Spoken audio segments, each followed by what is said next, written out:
Hi అండి, welcome to my channel.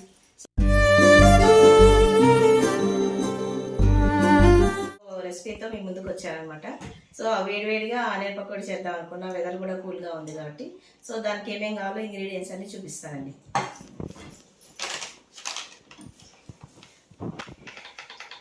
Basin అండి, 2 bowls basin.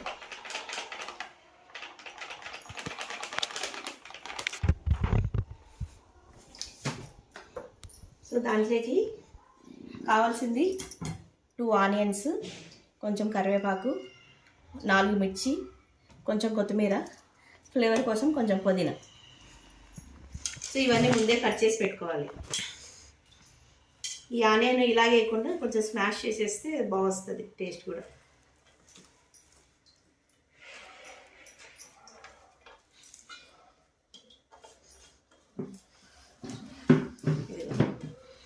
కరివేపాకు,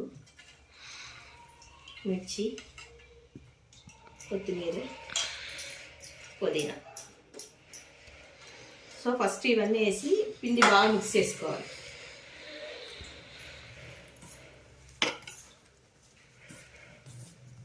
టూ కప్స్ శనగపిండికి 2 ఆనియన్స్, 4 మిర్చి, కొంచెం కొత్తిమీర, కరివేపాకు, పుదీనా. ఇవన్నీ ముందే రెడీ చేసేసుకుంటే మనకి చేయడం ఈజీ అవుతుంది.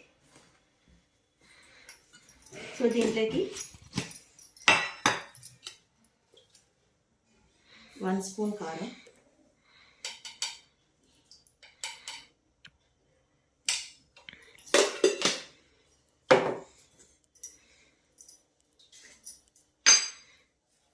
కొంచెం వంట సోడా 1/4 టీ స్పూన్,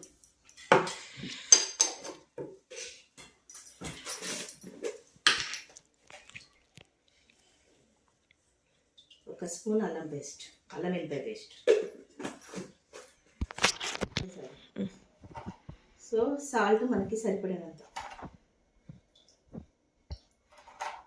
నేను 3 టీ స్పూన్స్ యాడ్ చేస్తాను.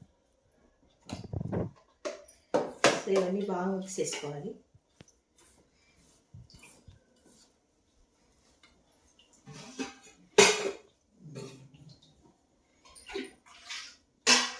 చేసి వాటర్ చూసి యాడ్ చేసుకోవాలండి. పకోడీ పిండి అంటే కొంచెం గట్టిగా ఉండాలి.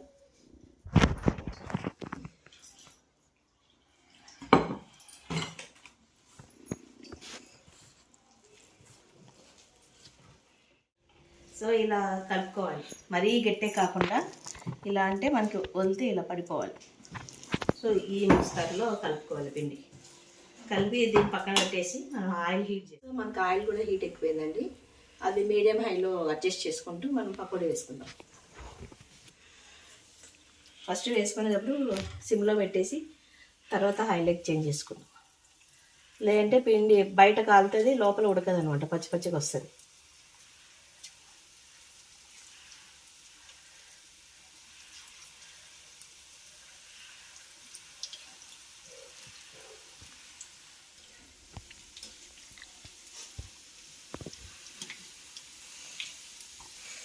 బాగా మంచి బ్రౌన్ కలర్ వచ్చే వరకు మనం ఫ్రై చేసుకోవాలి.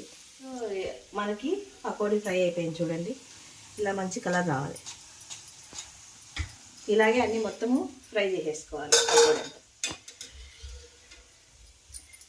మీడియం మాత్రం, స్టవ్ మాత్రం అడ్జస్ట్ చేసుకోండి హైకి మీడియంకి.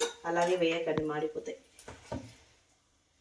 సో ఫైనల్గా వేడి ఆనియన్ పకోడీ రెడీ అయిపోయింది. దీన్ని టమాటా కెచప్తో సర్వ్ చేసుకుంటే చాలా బాగుంటుంది. సో నేను ఫుల్ డీటెయిల్స్ అన్ని నేను డిస్క్రిప్షన్లో ఇంగ్రీడియంట్స్ అన్ని యాడ్ చేశాను. మీరు డిస్క్రిప్షన్కి వెళ్ళి చెక్ చేసుకొని మీరు కూడా ట్రై చేయండి. ట్రై చేశాక ఎలా ఉందో నా కామెంట్ బాక్స్లో కామెంట్ చేయండి. Okay friends, bye.